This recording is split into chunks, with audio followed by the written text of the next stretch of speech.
Okay, hey y'all, happy Saturday. It is December 17th, 8 days until Christmas. And so I just wanted to check in and see how you guys are doing and hope that everything's okay. First of all, there is a gnat in here. I don't know if it's the bananas from the smoothies or something, but there's a gnat that flew in here. So if you see me swinging or fighting for my life, you know exactly the reason why, because it's wearing me out. First of all, just a little fun fact, gnats are not supposed to survive and thrive in weather that's like above 50 degrees or below 50 degrees. It's been in the 40s, I think. So I don't understand what the problem is. Anyway, if you see me fighting for my life, it's because of the damn gnat. There's just one that I just need to get. Anyway, I hope that you guys are doing okay. It is Saturday. I hope that you guys have been having a good weekend. So far, you know, my weekend has been pretty good. I got up and I went to the gym and I had a light workout. And it was pretty good. Like the gym is my happy place, quite honestly. And so that is one of the places that I love. I actually wish that I had more friends that wanted to invite me to the gym to go work out more than anything else, because I just think that it would be fun. Of course, it's something healthy for us to do, but I digress, right? So I went to the gym, got some coffee, ran some errands, etc., etc. Let me tell you about my little experience at the nail shop today, though. So this morning, after my workout, so it's probably like around 10:30, I ended up calling the nail shop so I can go get my nails done, and I made an appointment for 1:30. So the nail shop that I go to recently got a new location that's bigger, and both of them are pretty much in the same proximity from my house. So one of them is probably 4 minutes to the south, the other one's 4 minutes north. Like, it really doesn't matter, right? But they got a different location, and she wanted to make sure, ooh, shit. She wanted to make sure, sorry. Sorry, I don't know if I got her or not, I don't think so. Anyway, she wanted to make sure that, that I knew, you know, that they were in the new location before you came. So I'm like, okay, cool. Either way, like, it's not far. I just want to get my nails done. So I get to the nail appointment at 1:30 and I walk in and everybody's like, oh, hi, how are you? How can I help you? And I'm like, yeah, I have a nail appointment at 1:30. They're like, with who? I'm like, with Michelle. And they're kind of looking around, and you could tell in that moment right there that nobody knew that I had a nail appointment scheduled. Nobody. So they say something in Vietnamese. And then Michelle kind of looks up, and you can see that Michelle's shocked too, because she doesn't even know that she has an appointment. And while I'm there, she's actually doing someone's nails. So they seat me a couple of seats down from Michelle. And of course, like initially, I'm not thinking anything of it, because I'm like, okay, she's probably finishing up from a client, maybe 5 or 10 minutes, not a big deal. But when I sat down and I looked over, I could see that she had just started this lady's nails. So I'm like, clearly someone did not let her know that I had an appointment scheduled with her. So after 30 minutes waiting, when I did get, you know, seated in Michelle's chair, I asked her, I was like, hey, did they let you know that you had an appointment with me today at 1:30? And she was like, no, no one told me. Who did you book the appointment with? And she's like, the man? And I was like, no, I don't know her name, but it was a woman. I think that she owns it. And so she's like, no, she didn't tell me, but I'll make sure that I tell her, you know, she's just busy. And I said, yeah, I am too. Just like that, okay? So the tone that I'm speaking to you guys in right now is the exact same tone that I had the conversation with. On top of that, I had a mask on, so my sound and my voice was probably even more muffled and lower than it normally is, right? So I don't know if Michelle called her over or if she just was kind of walking by. I don't really remember, but I do remember that she called her over there. They started speaking Vietnamese again, and then the lady comes over from around Michelle's end and comes to my chair and was like, oh, you're mad at me? No, where'd you get that from? I didn't say that though. I said, no, I'm not mad at you. I never said that. And then Michelle says, oh, I told her that you were mad at her. And I was like, no, I didn't say that at all. And she was like, oh, I'm just playing. And here's my thing. And this could be a me thing. I'm a thinker, right? So I'll think this out, and probably tomorrow, the next day, I'll have figured out if I'm really tripping. Now, there's always a possibility that I'm tripping or overthinking. But here's my thing. Number one, we are all busy. Number two, if I schedule an appointment with you for a specific time, then that means that I have something to do, right? That probably means that there's a reason that I scheduled the appointment for that specific time. I don't mind waiting 5 or 10 minutes, but I do think 30 minutes is excessive, because if you see these little nails right here, they're short. So you aren't really doing much. I don't do all the fancy shit that a lot of other people do. So my nails are very basic. It probably takes a good 30 to 40 minutes max for my nails to be done. So of course, if I've already sat there for 30 minutes, my nails could have already been done, or I could have been doing something else, right? But number two, I don't like to be addressed, and I don't like Black women to be addressed as the angry Black woman. And the reason for this is because I find that a lot of the times there's a negative connotation that we receive anytime we assert ourselves, stand up for ourselves, don't accept disrespect, or just speak on what we feel is not right. And it doesn't really matter what the tone is. It's always angry Black woman or angry Black man. And there's nothing about me that's giving you angry. Like nothing, not my tone, not my presentation. In the moment, my hands are like this, so clearly not even my hand gestures. And so I just didn't like that. You know what I mean? Could be a me thing, okay? Totally could be a me thing, but I didn't like it. I did not like it. I didn't care for it at all. Now, in true Ray fashion, because of course I'm sitting there and I'm thinking, because I was like, I don't want anybody to think that I'm mad at them. But then at the same time, like, well, even if I was mad, I have the right to be mad. I didn't wait it after I had an appointment that you forgot to book. Maybe I should just go somewhere else. Girl, my mind starts my mind starts moving. Like even during the pandemic, especially like in the thick of the pandemic, when we first like shut down and nothing was open, not the gyms, not the nail shops, nothing, but Amazon was faithful to all of us. I did order like the gel set, all the different colors, the files, the acetones, like the everything. And I was doing my own nails and toes, but my nails were very short. I mean, they're short now, but they're even shorter than they are right now. And I was just, you know, pretty much doing my little own nails square and gelling them up. You know what I mean? So it's just like, Ray, maybe you need to be doing your own nails, but it's just like, no. I'll figure that part out. I like what she does, but I didn't appreciate that. Tell me if I'm wrong. Comment down below, because I didn't like that. Or I could be thinking too much. I am a thinker. I am an analyzer. I am an over-analyzer. So it's very possible that I just put some stank on it that didn't need to be. But I definitely don't want to be labeled as an angry Black woman, because I'm not. And I find that if I am angry and I'm expressing myself in that way, because I'm mature enough to know how to handle myself and how to speak, especially in a professional manner, you're gonna know.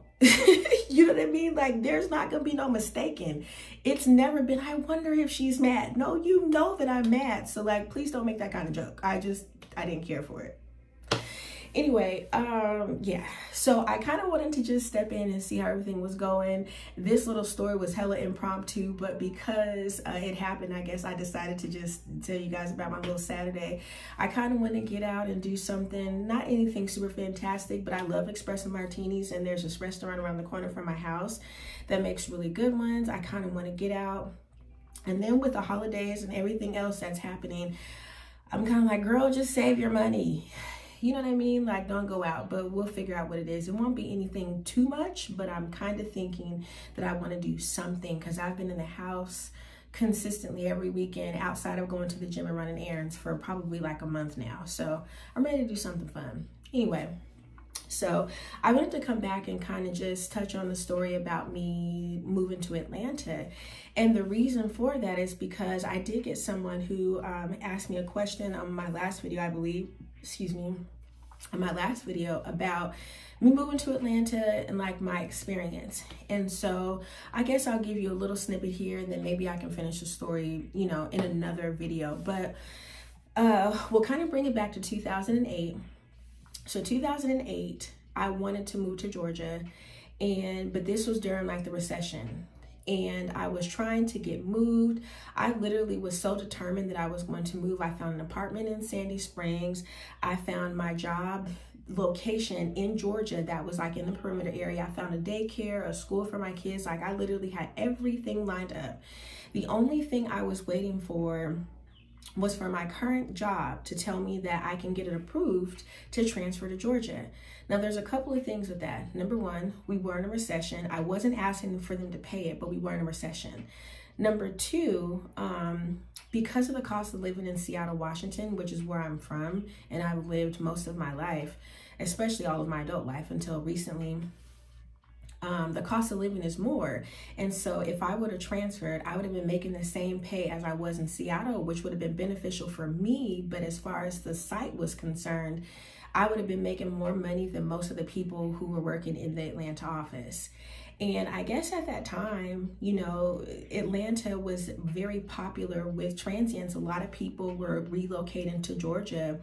And from what the company said, a lot of people were moving from whatever state to Georgia. And then once they moved with their job, they would quit. And so it just posed like a liability for them, and not really sure if it was like the best decision. And so at the very end of the whole situation, they decided that they didn't want me to transfer. They didn't approve the transfer. The guy that I would have been working for, he was fine with it, but he needed his manager's approval, and she said no. So it didn't work. Anyway, I guess in hindsight, it all worked out because I do believe in timing and things flowing. And so I guess at that time, it just wasn't meant for me to go. But, you know, in 2008, when that happened, after I got over being sad and disappointed, I just figured it wasn't for me to move. And so literally, I was just set on living in Seattle for forever. So my birthday is in January. We're going to fast forward 8 years, so 2016. And my friend was like, oh, Ray, you know, let's go to, you know, Atlanta. And this was like the MLK weekend, which is a week before my birthday. And she was like, let's go to Atlanta. Let's have some fun. You know, the tickets with Alaska Airlines are $216. Don't ask me why I remember, but I do. And she's like, let's go. So funny story about that situation. So it was going to definitely be a girls trip, but she had met this guy and thought the dude was going to come. And so at the last minute, the accommodations got all switched up, and I ended up staying in an Airbnb in Buckhead. What's so funny about this Airbnb, and it took me like a year to realize it after I had already moved here, is that the Airbnb where I stayed in Buckhead was literally like 7 minutes away from my first place that I moved to in Georgia, and I didn't even know. So funny. Anyway, so I came down here, we had a good time. Now, people had known that I was interested in moving to Atlanta. And so they were questioning me like, hey, Ray, you still gonna move? Are you still gonna move? And by that time, like I said, it had been out of my head for some years now. I was like, no, you know, Atlanta's cold. It was cold in January. It was country. There wasn't a whole bunch of stuff going on. It just wasn't really my vibe. Like there was nothing to impress me, right? I had a good time. We went out to eat and stuff like that, but like not enough to make me feel like it was time for me to move. And I ended up hooking up with a couple of people that I had met outside of Georgia, but they lived in Georgia, and then was with my friends and stuff. So as time had went on during this little trip, it was like, oh, okay. And one thing that I can say is that I was very intrigued by the amount of Black people that I saw here that were successful. I thought that that was amazing because in Seattle, there's not a whole lot of us. We are very separated amongst each other down there, at least when I was down there. From my experience living down there, we were very separated, and it was just like a crab and a bear mentality. You know what I mean? If one person was thriving in one area, a lot of the times they weren't going to share the knowledge with you because they didn't want you to be their competition, or they didn't want it to be a scenario where you might soar above where they're at, and then, you know, you'll outdo them. So it just, I don't know. Seattle is Seattle. It's a beautiful place, but there's other places to be for sure. We'll just leave it there. The next thing is that, you know, working in a corporate environment, I have been the only Black person in management at the companies that I've worked for. And if I have worked with other Black people in the office, typically they were in more entry-level positions. So it just was completely different. Where I was coming out here and I'm seeing all type of entrepreneurs, all type of executives, Black men and Black women. And what was nice was that I didn't see people thriving just because they were in music or they were in sports. Like, they were thriving in all industries, which I thought was great. Now, by this time, I already had 2 kids, 2 boys. And so it was just like, dang, you know, I can give them a different experience moving out here too, if I were to move.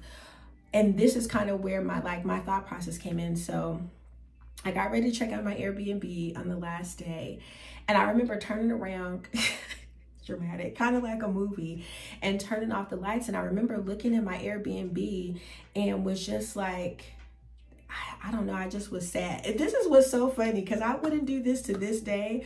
But at this time in 2016, I guess I was just bold. I don't know what I was thinking. This was the first Airbnb that I stayed in. And so the Airbnb that I was in was a shared house. So it was a couple who owned the house, and they had kind of like a separate kind of like area that they rented out for Airbnb. The house in Buckhead was very beautiful, was very nice. I don't even think I seen them people. But the fact that they could have literally just opened the door and came in where I was at and just sliced my throat, I don't know, just I don't know. Clearly, it wasn't top priority or on the top of my mind, because that's exactly what I did. I would never do that now, but I did it. Anyway, I'm alive. I made it. So we're all good, but it's just funny to think about. Anyway, so I remember turning off the light, you know, in the Airbnb, and just kind of looking at the room and being like sad. And I remember in that moment, I was just like, you know, there's so much more life to be lived outside of what I see in Seattle. And so I got to the airport. Mind you, my friend had stayed at a hotel. I had stayed at the Airbnb. She stayed in Midtown. I was in Buckhead. So we met up at the airport. And I remember I had seen her and she was like, well, Ray, what's wrong? You know, I think it was the 4040, whatever restaurant or bar Jay-Z used to have in the airport. That's where we were. And I remember she was like, Ray, what's wrong? And I was just like, oh, I just feel like there's so much more life to be lived, girl. And I started crying with my little stunner shades on. It was a lot, right? But I really meant it. And I knew at that point it was time to do something different. And so I came back home to Seattle.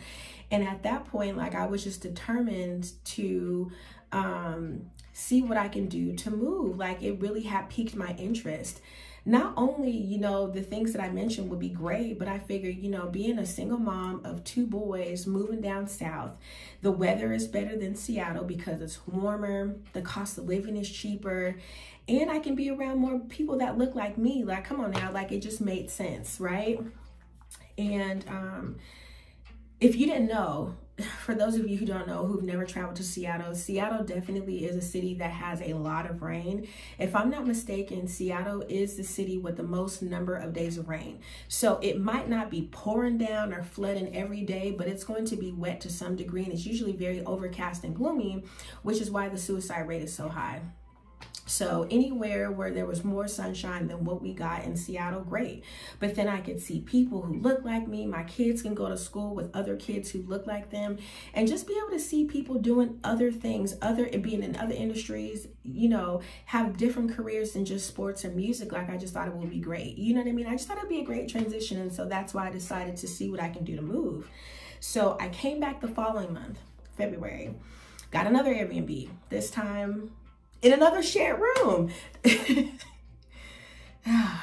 God is faithful, ain't he? So this time, though, there were some newly built townhomes, Lord, and clearly I didn't know where I was, but it was on MLK. Newly built townhomes, and it was like a 3-story townhome, and the people didn't live there at all, but all the bedrooms they rented out, and they had locks on them and all that kind of stuff. So I had locks and codes. I had my own bathroom in my room, so I really didn't need to do anything unless I wanted to go to the kitchen or whatever, which I didn't do because I'm eating out and, you know, trying to see the city, so I didn't worry about that. Anyway, I did that again. And I was looking for places to live, and I was looking for schools for my kids to go to. And in my mind, I had already figured out where I was going to move. So I was only looking at specific schools and specific places. And when I moved here, I did not do any of the above. They didn't go to the schools that I looked at, nor did they, nor did I live in the places that I had toured. But I think that at that point, I really knew, like, I wanted to move. And so I came back and I talked to my job. And I had asked them, you know, what would their thoughts be? Because at the time I was already working hybrid. So a couple of days I would work from home, and a couple of days I work in the office. And the commute was already like 90 minutes. And it would probably be like closer to 2 hours when it rained. And so I was like, can I just work from home like 100%? Would you mind if I moved to Georgia? And the thing about this, it was beneficial for them, and I knew how to spin it, is because a lot of the clients that I supported were on the East Coast, and I would have to travel for work. And so because of that, the company that wanted me to travel would have to pay for all of my accommodations, my flight, my hotel, my food, and the training that I was going to provide. So I was able to spin it, because if I moved to the East Coast, it's only going to be a 2-hour flight to Texas or New York or whatever, which is also going to be cheaper for the client. I'm going to be in the same time zone. Like, girl, first of all, when I want to know how to do something and I have something in mind to do, I can find all the reasons on how we can do it. I can spin it and I can make it so that it's beneficial for you and me. And it truly was, but like, this is really a me thing. I have been working on the West Coast supporting East Coast the whole time. It would have been okay. But I was just trying to make sure that the company saw that it was beneficial too. And they did. They had no problem. They had no problem. The only thing was that, the only caveat I guess we can say is like, you know, if you do move, we're not going to pay for you to move. And so I was like, okay, well, that's okay. Like, I'll figure it out. And I figured it out. So stay tuned for the next portion of this story, because this video is kind of long, and I'll come back and tell you the rest shortly. Anyway, I hope that you guys have a good weekend. Don't let nobody get you down. Have good energy. Spend some time with your friends and your family. Do something for your health. Do something for yourself. And just smile, because in 2 blinks and a shake, it's going to be Monday and we're going to be back at it. Talk to you guys later.